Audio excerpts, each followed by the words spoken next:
So, welcome to this week's episode. Before we get started, I wanted to update you on our live tour schedule. We're going to be back on the road this fall.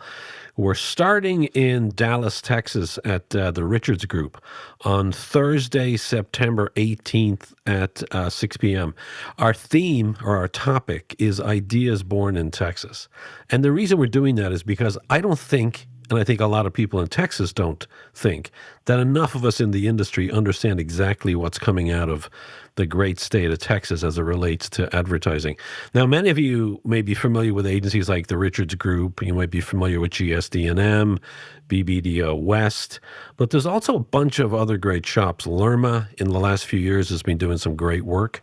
Also, Preacher, McGarrett Jesse, and other great shops, indies and networks that are doing great work. We're going to go down there and showcase it at the Richards Group, which is now known as TRG.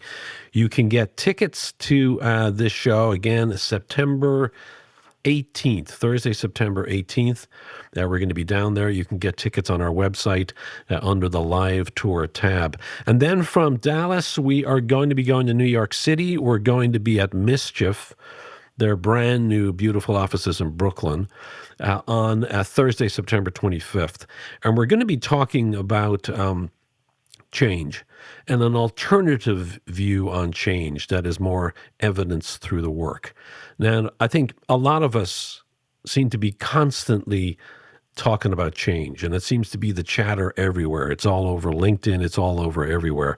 It's kind of coming from those in the bleachers. But for those of us on the field, the question is really, is change going to change what we do? And we're going to look at that through the lens of creative work. Great creative work from today, great creative work from the past, and talk about this sort of alternative view of change. So do come and join us. It's Thursday, September 25th. At Mischief. You can get tickets again on our website at onstrategyshowcase.com and under the live tour tab. And then lastly, we're going to go on from New York. I think we're going to be in LA on October 2nd. We're then going to be going to Mother in London, November 13th. We're back in Chicago for our holiday ad special on December 4th. So it's a great tour. I hope to see everybody there. I always love meeting folks on the road. It's a whole different experience for the show, so it's kind of cool. Anyway, back to today's episode. This is this month's On the Spot. Enjoy. So we're back again for our August session with the Misfits. This is On the Spot. It is where we talk about campaigns we've never worked on, which is never going to be weird, but it leads to opinions, and opinions aren't always right. So we're not saying we're right. So once again, if anybody thinks we're wrong, you can respectfully reach out to us or to me at hello@onstrategyshowcase.com and tell us why we're wrong. And if we're wrong, we'll update it on the next episode. But we are pretty damn right generally. So we're gonna work off of that premise. This month's guests, we have Caleb Smith, who is Global Communication Strategy Director on McDonald's. Works alongside Tess Destopoulos and the crew in Wyden and Kennedy in New York. Caleb, welcome. Thank you for having me. Appreciate it. And we have Rachael Stets returning, Global Strategy Director, MullenLowe in London. She works on the brilliant Dirt is Good initiative, that brand platform for Persil and Unilever. And it's great to have you back, Rachael. Happy to be here. And you were still at the lake, it looks like, for people watching on YouTube? Yeah, I've now migrated back down to southern Minnesota, so we have the plains of Minnesota behind me today. Oh, interesting. Now you're generally out of London, so you've just come over for some family stuff. I'm back home for my sister's wedding, so. Nice. And we have the returning Misfits. Vanessa Chin is SVP Marketing for System 1. Vanessa is here in Chicago. Good to see you again, as always. Love to be here. And it is Matt Herbert. He is co-founder of Tracksuit. He is in London, and he has just returned from his honeymoon in Columbus, Ohio, I think it was. Matt, where was it that you were? We are back, and we're back from Tahiti. What a spectacular place. I think we're talking a bit about tourism today, and Oh, I'll vouch for French Polynesia. Absolutely special. But we're back. Happy to be here. Good to see you all. We are going to be talking about two great brands today that came out of sort of a summer theme. When we talk about summertime, we're supposed to put our phones down and we're supposed to travel. So this month, our theme is two T's of tourism and telco. Now, the telco thing came to me out of this brilliant conversation I had with one of the best CMOs in the world, in my opinion, is Brent Smarts, and he is the CMO at Telstra, which is a telco brand in Australia. And we were recently down in Australia for the show, and this sort of got on my radar. The work to me for Telstra, and he's a former agency guy, and he worked at Colenso BBDO. He was the CEO of Saatchi and Saatchi New York. He's done some brilliant work with some brilliant creative talents down there. And one of the things that struck me out of that interview was he said a couple of things. He said, and it's a simple thought, but I think a powerful thought, that if you want people to feel differently about your brand, make the brand feel different. And I know that sounds like what a simple thing to say, but it's not a commonly executed belief. And he has done a phenomenal job of executing on that. And he also recognized the fact that he had to be different. He runs one of the largest, I think the largest telco in Australia. Is that fair to say, Matt? Do you know? I mean, at 80% unaided awareness, they Yeah. are definitely by far the category leader. And he was saying that he has to be different. And he has to be different because he is looking for growth. And he has to be distinct in order to get people to think differently about him. And that led me back to what we kind of see here in the US, guys, which is a kind of a similar thing with big players. And my thing is, I wonder if any of those big players really feel the same way he feels, or whether they're conscious of that, but they can't afford or don't feel they need to be very distinct in order to grow. For example, if I look at Verizon, the data shows that Verizon has about 146 million customers in the US. T-Mobile in the US has 132 million. AT&T Mobile, 118 million. So there are three very big brands working in the US. And so the question is, are they on offense or are they on defense?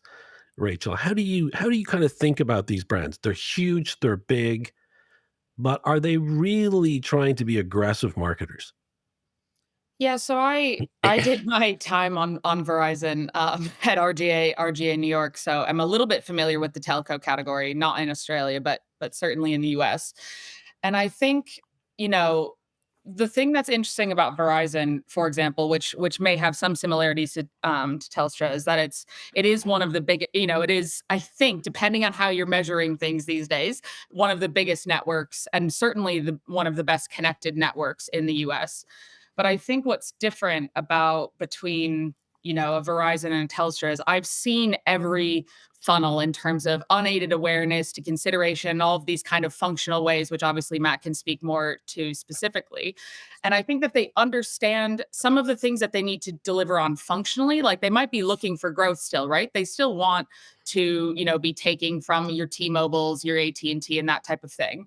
But I think that there's a tendency to be a bit more functional in the way that they do it. So to what you were saying, Fergus, about, making it feel different, I feel like there's a little bit more parity in terms of how people communicate in the US around telco. They all are trying to kind of say similar things.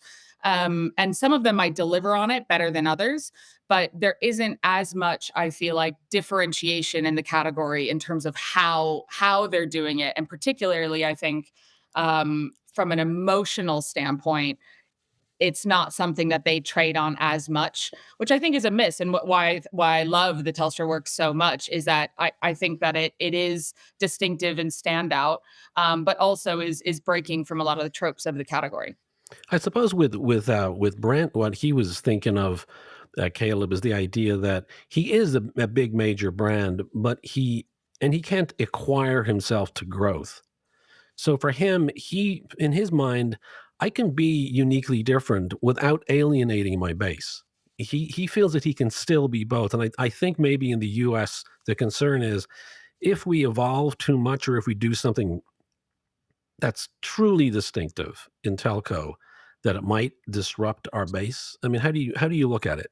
I mean, I think about it from you have these large corporate monoliths, right? And I think they're often driven, and I think in the States we are too, by these huge econometric models, right? We have these big MMMs that know if I put in X amount of money, I'm going to get X amount of subscribers. And as long as that base is flat or growing in some aspect across a certain part of the country or however you want to slice the data, then I know I'm doing a good job because we're talking about probably between the three of them, like billions of dollars spent on marketing. Right. And I think what's so interesting about the Telstra work is this idea of like and this is kind of the crux of what we do at Wyden, right? It's like what's true, right? We find that truth. So if you look at all the work that I thought was so interesting is when they talk about Bernie is better on a mobile network, right? You're talking about that really specific part of that community or something that's a reflection of that community that has like a wider, more mass appeal.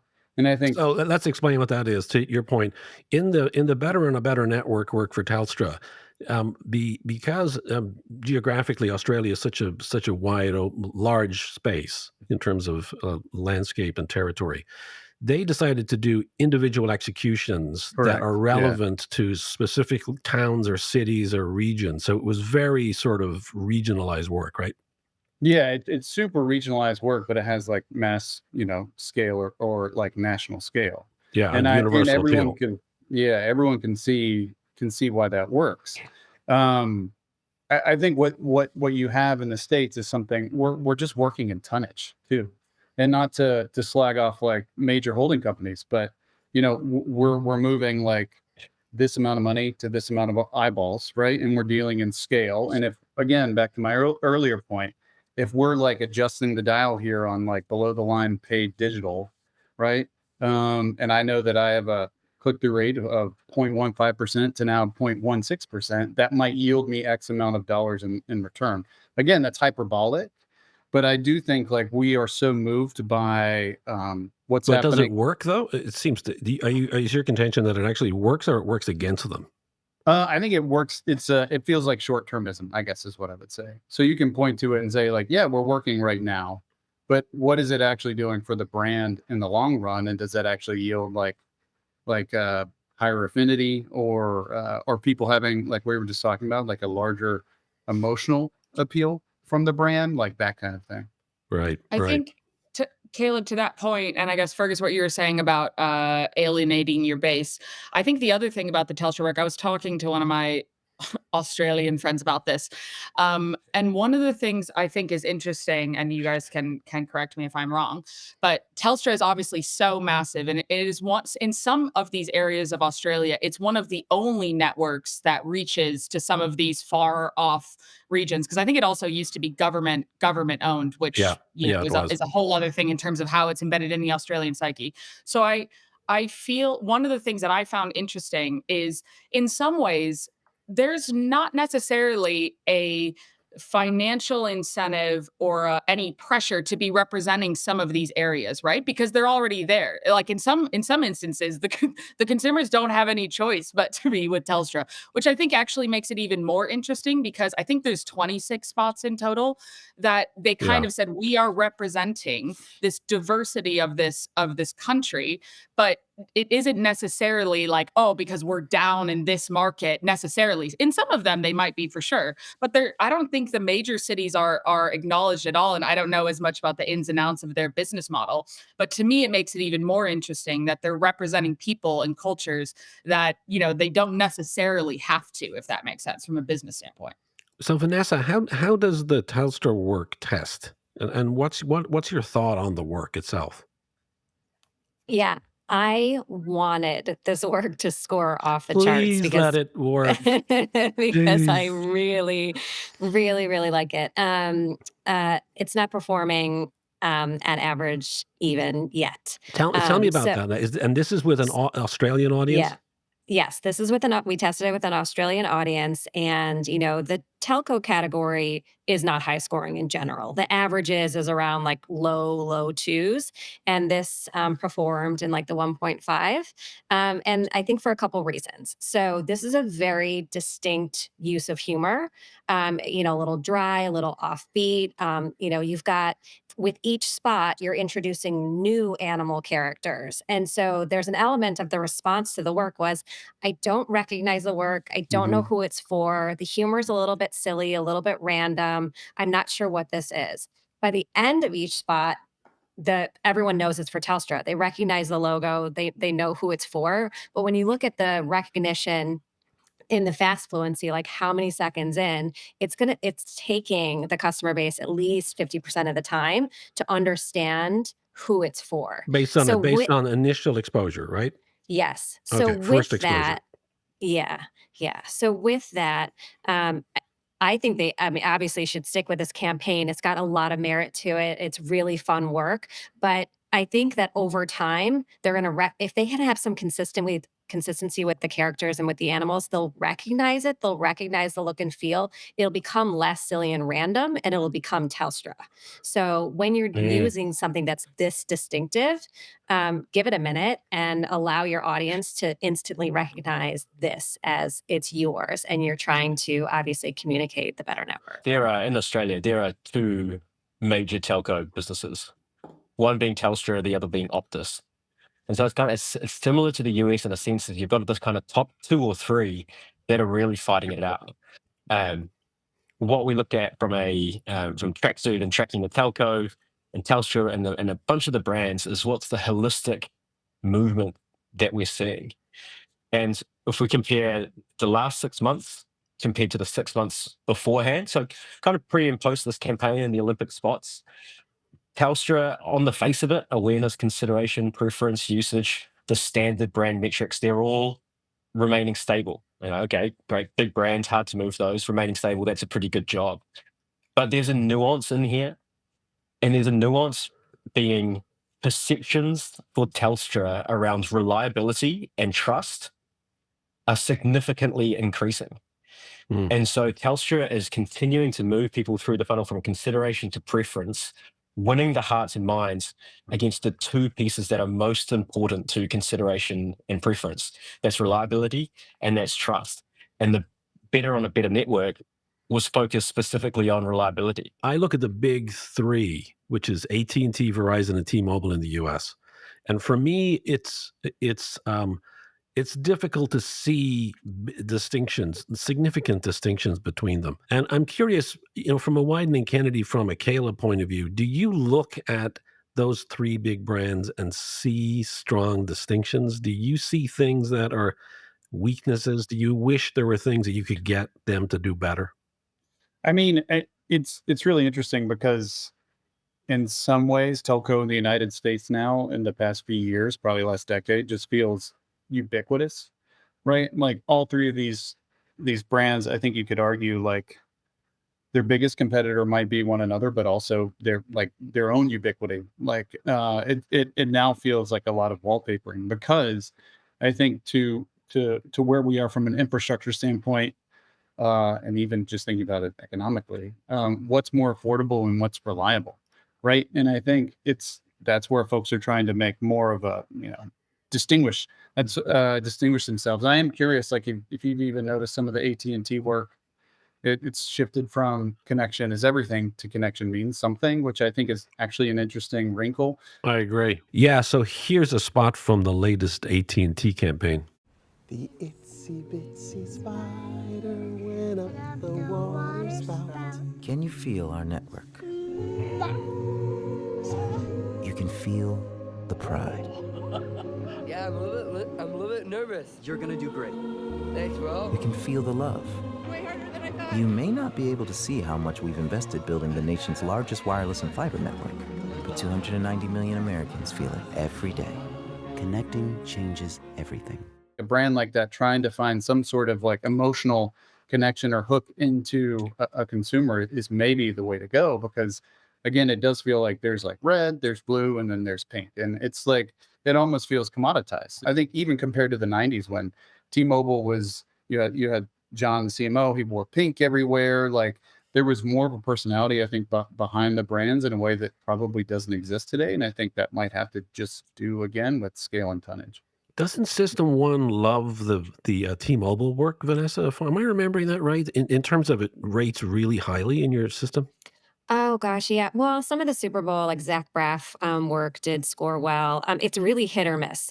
So there's a lot of celebrity usage in telecom, and that really is going to get you like an emotionally intense reaction, but not necessarily always a really strong positive one. So with U.S. carriers, you're getting a lot of attention. You're getting really, really high branding. Again, the color usage, it's still happening, like massive logos, red, pink, red, pink, blue.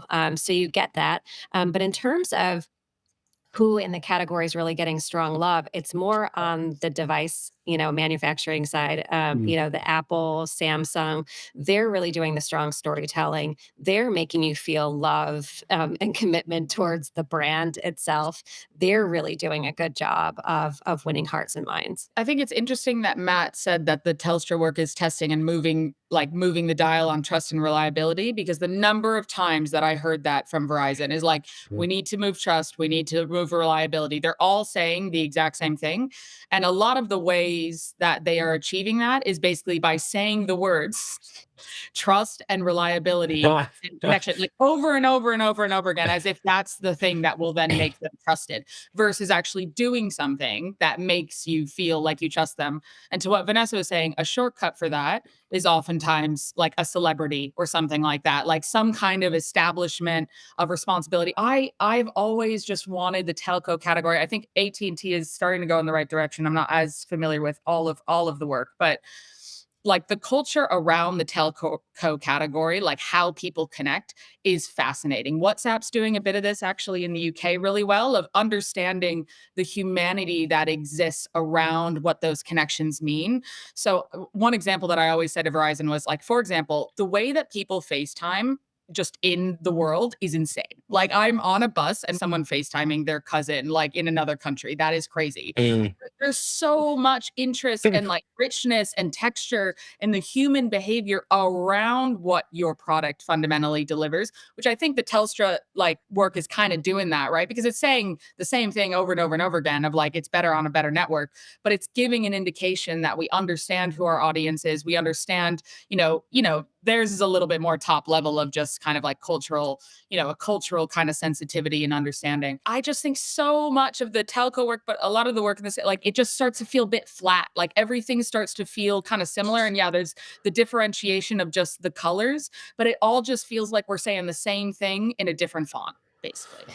I mean, part of I think this. I also worked on telco. I think everyone touched it in some way. I used to work on Sprint, but I the merger between Sprint and T-Mobile is significant, and that really gave T-Mobile an opportunity to overtake Verizon. And as a business, Verizon is suffering from that, and they're grasping at new tools. They did the, Effie winning Beyonce break the internet work, and that was really a significant effort on their part to make up for what T-Mobile is taking from them. So I really think it's a battle of the titans at this point between T-Mobile and Verizon. Is this what happens with big mature categories and big mature brands where the ideas aren't going to be as original anymore? They don't matter as much anymore. And then you look at QSR and what they've done, McDonald's has done, Caleb, with you guys, where it upended things, right? And it created a whole new runway of growth. Well, I think this is what the Telstra work kind of sparked in me, was I saw the association. I mean, you've heard us talk about fan truths a lot over the past 5 years. And it's this idea that there's like a really specific shared truth. And then that then in and of itself becomes universal. And I think these big boys in telco in the United States, at least, are now starting to see a little bit of some of the cracks in the system, because you can buy reach. Anybody can buy reach, right? If I have $1 billion, I can go buy every ad spot. But the Beyonce execution is a great example of like having to think outside of what an ad is, because you need to make sure that you're building for resonance and impact, because those are the things that a consumer are going to take with them. And then when it comes to salience, prefer back to your brand versus another one, in the long term. I also find it interesting how they use Beyonce, like, as an absolutely out and out Beyonce diehard. The way that she creates, the way that, I mean, seriously, that's a whole separate podcast of incredible planet building and evolution. Okay, that's a separate one. Fergus, write me down. But the way that she creates worlds and creates rabbit holes, Taylor Swift does the same thing, right? Of like for her fans, the way that Verizon used her just infuriated me so much. I knew exactly why they were doing it the way that they were doing it, but like it was the most like expected. You could have typed into ChatGPT, how should we use Beyonce in our next Verizon campaign? And it would just spit that right out. And it was so difficult for me because I just feel like they just took the top line view of how you can use Beyonce, which is just a really well-known name. Who's a really talented artist. Yeah, break the internet is like kind of a thing. But I was like, there's so much depth and she understands people and culture and community in so much way. But they used her in the most absolutely top line expected telco way. So it drove me, for my friends at Verizon, it drove me insane. But But I that understand. Well, I probably think she launched a new Levi's thing today, so please message Levi's? us later. Oh, Yeah, wow. please let us Levi's know. gets it. If you know, you know. Levi's, they are bang on the way that they're using Beyonce. Okay. All right, let's go to our next one. Let's go to tourism.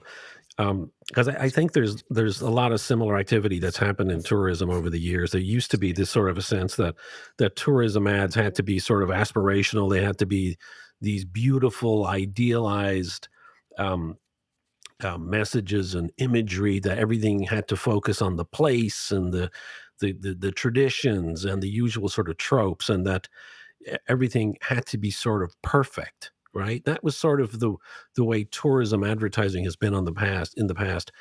Now, what I love, and there's a couple of examples I sent to you guys, the Icelandic tourism work from SS&K out of New York, and the city of Oslo work, Oslo, Norway, their campaign, Is It Even a City, are phenomenal examples of how it seems tourism advertising is going. So it's going sort of away from perfection and away from sort of aspirational and more towards sort of authentic and playful, a lot more towards personality.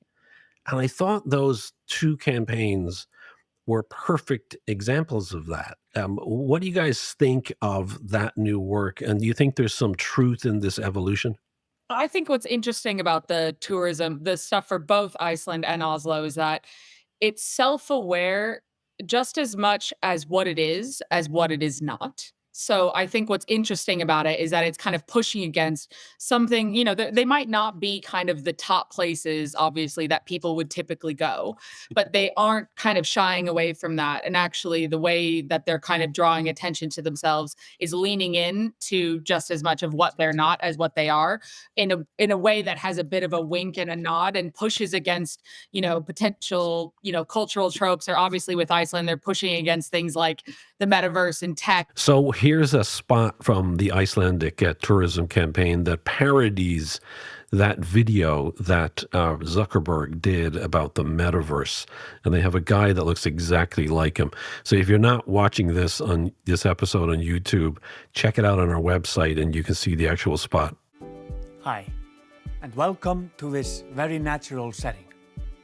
Today, I want to talk about a revolutionary approach on how to connect our world without being super weird. Some said it's not possible. Some said it's out of reach. To them, we say it's already here. Seriously, look, it's right here. And what do we call this not-so-new chapter in human connectivity? The Iceland-verse. Enhanced, actual reality without silly-looking headsets. There's certainly this markets like Oslo, like Iceland, who are adopting this quirky personality. But I kind of wonder if it's also bleeding into other destination marketing. It's not that they're outliers. I think there's almost a fundamental change in how people think and look to places. And I think it's probably fueled by social media. That's where people are discovering so much content. Of course, like I planned all of these things to say, but now all I can think about is nothing beats a Jet2 holiday. When you're That's right. talking about Literally.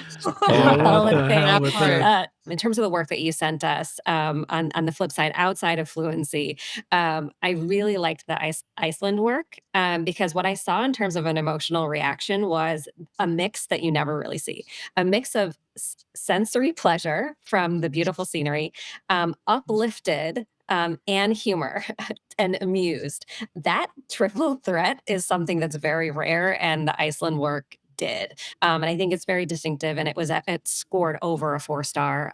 It was Oh, really wow. well liked.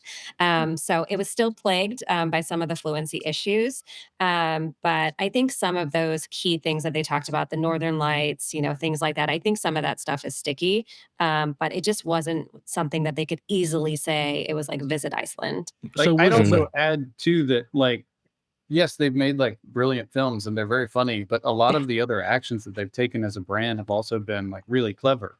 Like, even like, I think during COVID, like, you could scream into the Icelandic wilderness Yeah, via yeah. a Yeah, yeah, website. yeah. Like, that's the kind of stuff that like sticks to your brain. Like, yes, the spot is great. It's really, really funny, but only a certain amount of people are going to see that, especially if like you're primarily running it across social or on YouTube. I think all these other brand actions that they do, to that larger point about no dead ends, is what makes that work really intriguing to me. Because like, Mm. I was looking up a horse that I would want to write email for me earlier this morning. You know what I mean? That's the kind of stuff that like starts pinging So around in let's your explain brain. that, Caleb, because to So good. what he's referring to, Caleb's referring to, is during lockdown, when everybody was locked down, high stress, a lot of tension, being in your own apartment or in your own home, you were looking for outlets. So what Iceland did is they said that you can actually call in to the specific number, and you can scream out your stress and literally scream into the phone.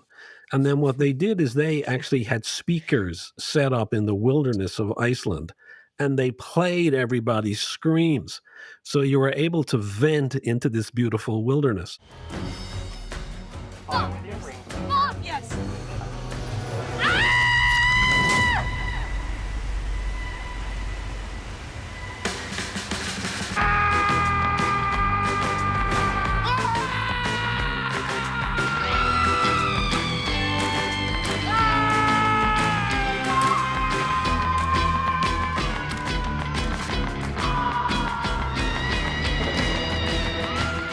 And the second thing that you brought up was the sort of the outhorse your email.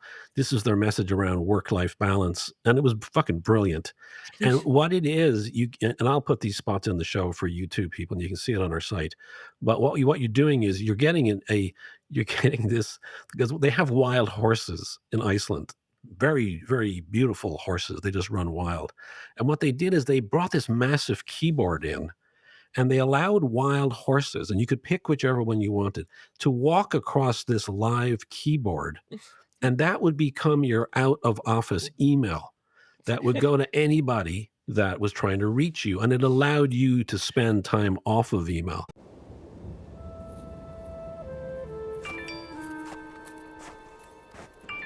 Nothing ruins your vacation like work. Thankfully, Iceland has created the perfect solution. Outhorse your email, a revolutionary service where Icelandic horses write real out-of-office replies so you can relax.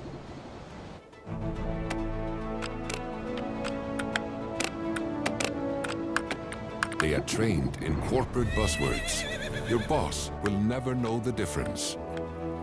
Outhorse your inbox and free up your vacation. So they have real quirky personality stuff, and we'll drop more of the spots in, but it is very, very much personality driven, Caleb.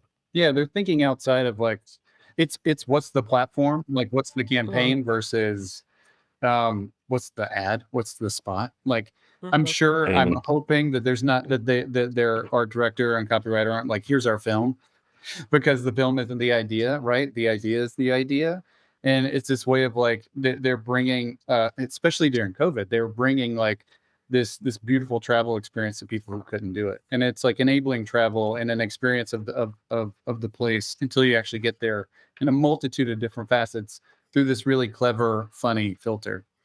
Yeah, it feels like they're very like their brand behavior is speaking for them. Like it's a less traditional way to build a brand, potentially, even if we look at it compared to like a Telstra or even the Oslo is obviously like a traditional film. I think Sweden has also done it. There's something going on with the Scandies, basically. I think Sweden did something similar with like the number that you could call and things like that. But I think it's an interesting Yeah, way you could to actually build. call a real Swedish person. Yeah, that's what it was. Yeah, and they've done a few things since then as well. And I think the brand behaviors, to Caleb's point, they feel like they ladder up to like a consistent point of view, like a cultural point of view that Iceland kind of has on the world. So it's drawing you to Iceland. But I also think each one of their things, there are red threads that kind of connect them. This kind of like push against kind of tech. It is a critique on what kind of experiences are we valuing and glorifying in society, and Iceland as kind of the antidote to that, which I think a lot of people are actually craving. It's interesting, Vanessa, you said that the enjoyment of kind of the nature, you can kind of feel like in the metaverse example as well, the Iceland verse, where they kind of talk about like, this is 100% real, like, and kind of like playing with that, whatever. It's not just parody and humor for the sake of it. There is actually something that's sitting underneath it in terms of what they bring and the value of their experiences and what they can bring to other people, that's hopefully going to draw those people to them that are tired of maybe some of these, the mundaneness of everyday life and tech and this kind of flatness that you feel. How does the tourism category sort of score in general? The average for the category, Vanessa, does it do well, or is it suffering from, much like the telcos, a pretty bad rap? Yeah, it's one of the better performing categories. I mean, nowhere near, the chocolate category.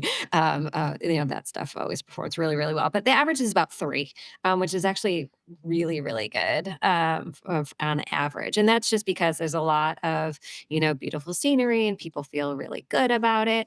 But in order to break average, it's difficult. And I think where we see brands break from the average is really good storytelling. I would even say Best Western. Their work is what they're doing is they're breaking down what it's really like. They're breaking down perfection. What is it really like for a family? Bringing all of your like armfuls of stuff to the beach. It's heartwarming, but at the same time, kind of funny and kind of real. So telling those real human stories, and you don't have to be perfect, or you can be funny and you don't have to be that serious. That's where we're actually seeing brands break out of average when they're telling those kind of stories. Wait, come back! Wait, come back, I need more help. Take a load off and take a load for free. Today we went to the beach and it was totally worth it. Life's a trip. Make the most of it at Best Western. Let's talk about Oslo. So Oslo, man, I mean, it's impossible not to watch the Oslo work, and it's called one of the spots is called, well, we'll label it as, is it even a city? So in this spot, what you're looking at in essence is it's almost a mockumentary. It's almost like it's almost Spinal Tap like. This sort of Larry David, young type of a Larry David style character, complete cynic, a protagonist. He's walking around the city. He's talking about the things that bother him about the city, which are actually, with this reverse psychology, it's actually turning out to be the reason you would want to go to the city. I wouldn't come here, to be honest. Oslo is just not... I mean, is it even a city? You know what I mean? Everything is just so available, There's no exclusiveness. I grew up here, and I temporarily live here, unfortunately. I don't understand why people go swimming in the middle of the city. It's disgusting. Have you ever been to Istanbul? Oslo feels more like a village, maybe. I mean, you walk around a corner and it's like, oh, there's the prime minister. And you walk around the next corner, it's like, oh, there's the king. I mean, you could just walk from one side of town to the other in like 30 minutes. try that in New York or Paris. This spot probably wouldn't be for everyone, just like Oslo isn't for anyone. And there's a certain level of like comfort that sits in this that I think is like there's a quiet kind of confidence with it. But to what Caleb was saying before about the writing with Iceland, I think the writing on this one is spectacular. Like, and the way that it's delivered, the craft on it is so good in terms of what he's saying, how he's saying that, juxtaposed against the kind of feeling of it is so specific. So I don't know if Vanessa can tell us more of how it how people interacted with it, but I would imagine a lot of people probably reacted like you did, Fergus, of like a little bit of like, what am I watching, and what Yeah. what Why is can I actually not stop going on? watching this? Yeah, yeah, Which is a good thing. yeah. Again, they've got to stand out, and I think that Vanessa, ultimately, they've got to get people to watch and to stay engaged with it, and for sort of increased, more frequent exposure to the message. I think it becomes clearer what it was, because I was completely puzzled when I first saw it. Maybe this is the way my brain works. I was like, this is like a don't go to Oslo. It's like an anti-city ad. Yeah. With this kind of humor, it's going to be funny to some, and that dry kind of offbeat humor isn't necessarily for everybody, and it will turn some people off. So I'm pretty sure when I looked at the results, it was a bit mixed, kind of netting out kind of in that average area. I guess this is what the new quirkiness is when you're looking at the evolution from perfect, beautiful scenery to creating more personality and uniqueness to a place to go. This is today's prescription for doing that. And I think Caleb, I mean, can you imagine Wyden and Kennedy doing this spot? Yeah, I can. It's because it's real, right? It's like a reflection of truth. There's something to it. I mean, I was going to say, like, when we shoot our burgers, like, it's this idea of flossing. So it's not picture perfect. It's not perfectly staged. There's a way in which a consumer can see themselves in it. To us, that's relevance, right? It's not mirror marketing or saying, don't you love this perfect hyperbolic depiction of a cheeseburger? It's more of like, you see the cheese melting off the burger, or you pick the cheese off of the wrapper. Like, that's a thing a human being does. And I think when you can see a bit of reality in a spot, regardless of whether or not I've been to Oslo, I can still see a bit of myself there. Especially as living in New York, you are, oh, that looks so lovely and nice and quaint. Across all categories, we track at Tracksuit, and we look at what drives consideration for a brand or preference for a brand. Often what comes out on top is relevance. Is this brand for people like me? Hey, let's just sit there. Can I see myself? Can I see my friends? Is this something that I connect with? And so there's the relevancy which these campaigns are driving. And there's also this move to creativity and taste. I mean, there's a whole lot of marketers and people out there working and banging their head against the wall. Why can't we get this, these campaigns or concepts across the line? But you also need to have exec level buy-in. It needs to be in the fabric of the business about how you show up, whether you want to take risks, whether creativity's in there, whether there's this long-term thinking. And so we look at, Oslo, there's someone in at Oslo that said, actually, let's have a crack at this. But not many businesses out there are willing to even take that risk. I know, it's exactly, and that's the reason why we have, data coming out of both System 1, out of Tracksuit, and out of others that are talking about the fact that, 65% of what we do is just dull. And it in many ways is, and not in many ways, it just is. It's a waste, an absolute waste of money. So, and then the other point you brought up, Matt, which is long-term, and I know everybody talks about having a long-term view, but I don't know where Oslo goes in terms of where this platform rolls out over time. But when you look back at the Iceland work, they have this really interesting platform that they label it as enhanced actual reality, which is actually kind of brilliant. Enhanced actual reality. For a world where we're all looking for virtual ways of experiencing things, theirs is enhanced reality, real thing, and it's there in all of its glory. So I think they're two great examples. We'd love to hear from anybody who has examples of other campaigns that are similar to these, or sort of maybe are reflective of the next evolution of tourism marketing.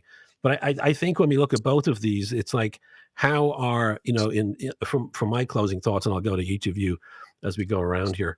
I think what you see with both of these brands, it's like a very mature category for telco, where in many ways being aggressive creatively isn't probably the goal.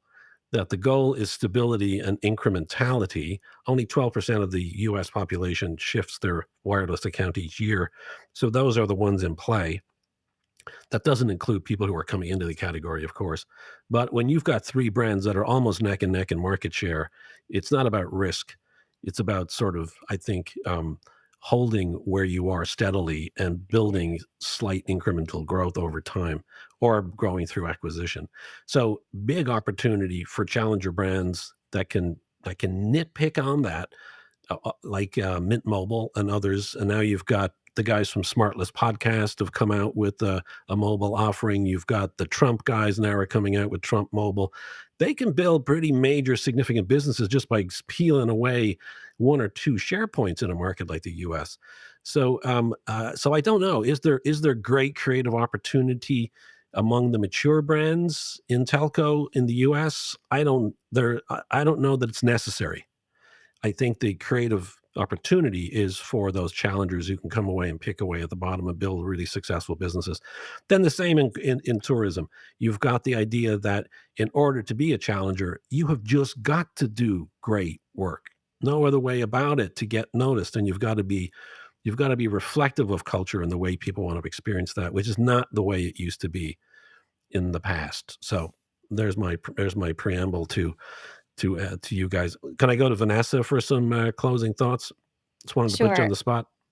And I did phone a friend. The Oslo work was modest. But I think across both of the categories that we talked about today, one thing that I felt across all of the work is that there's a lot of talking at the camera and at the customer. And that does actually create a little bit of coldness. And where you elicit a really strong emotional connection is if you actually see real people or real stories play out and the connection between humans and all of that. So I'd like to see a breather from being talked at and being able to see and experience something, wonderful. Oh, you mean So like the, just the characters like in the Icelandic everyone's work talking at at you. you? It's a one, Yeah. okay, rather than seeing human interaction.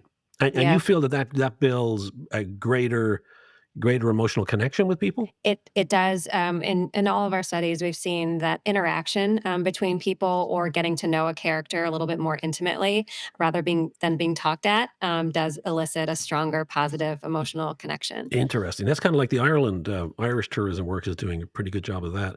Mm. Cool. How about Rachel? I think all of the work we've discussed today is really culturally led and culturally resonant in different ways. And I think what's interesting is because people throw around that C word a lot, culture, and culture can be something big and mass, like a Brat Summer or a Beyonce or something like that, but it can also be specific and under the skin and local or regional. And I think that that's where obviously a lot of this work sits. But even the way that it's doing that, it's getting to a bit of the texture and the context around a category, which is what makes it powerful. And I think to the conversations we've been having around short term versus long term, my hypothesis would be that these are the types of things that really make a brand feel like they understand people, they understand culture, they have a point of view, like we talked about, just as much of what they are is what they are not and what they're not for. And I think in the long term, that's something that it's going to be probably more of a slow burn than slapping Beyonce into an ad, for example. But I think that there's something really powerful in it, and certainly something that's stand out and noticeable and actually makes people feel connected. Well, just feel, period, but then also feel connected to the brands. How about you, Caleb?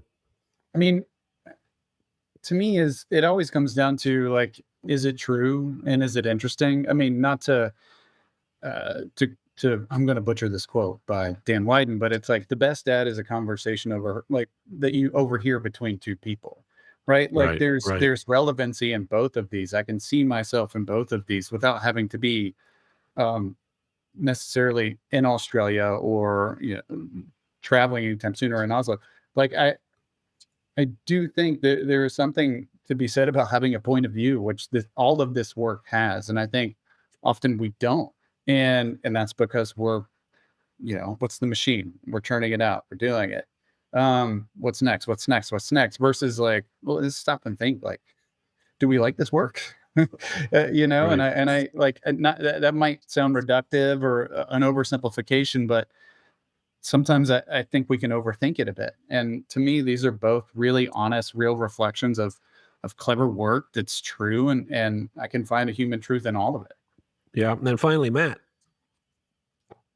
I mean, when you watch these and you just have a bit of a laugh, you know, it's you have a laugh, it sticks in our memories. We're talking about it now, and it shows that in big categories like telco and tourism, they're some of the biggest categories in the world, that there's still an opportunity to lean into creative, have good taste, what's relevant for the brands, what's relevant for the audience that you're trying to speak to, and make it, throw out the buzzword here, it's authentic to what they, you know, who they are, right? Authenticity. Everybody tries that. Everybody talks about it. It's like culture. But I think here are two examples of Telstra, Iceland, and Oslo who are truly doing this. And I think one to leave on this is I've just seen that Mark Ritson's done a bit of an analysis on Tourism Australia. Have just Yeah, I saw recently, that this week, yeah. maybe even today or yesterday, Tourism Australia have just evolved after 3 years, the sticking the duration of their creative platform and their new campaigns going out. So a bit of movement happening in tourism telco right now. Yeah, Very high performing tourism. Australia is very, very strong, strong work in our database, but some of the best. Has the new work come out? Has the new work been tested yet? It's a slight evolution. It strays a little. Well, it still includes the character and that's a come say good day theme. But yeah, it's been around for 3 or 4 years. It's good stuff. All right, thank you so much to everybody for joining us. Caleb Smith, Global Comms Strategy Director at Wyden & Kennedy on the McDonald's business. Rachael Stets, Global Strategy Director, MullenLowe in London on Purcell's Dirt is Good. We've got an episode coming out on that real soon too, for a second episode. And if you want to see an episode or listen to an episode on Icelandic tourism, there's one on our website from a couple of years back. It's on the first phase of that campaign, which was great. And thank you to our misfits, Matt Herbert, co-founder of Tracksuit, and Vanessa Chen, SVP Marketing for System One. She is here in Chicago. Have a great week, everybody. Thanks, Fergus. Thanks, team. See you next See time. ya. All right. Bye now, everybody.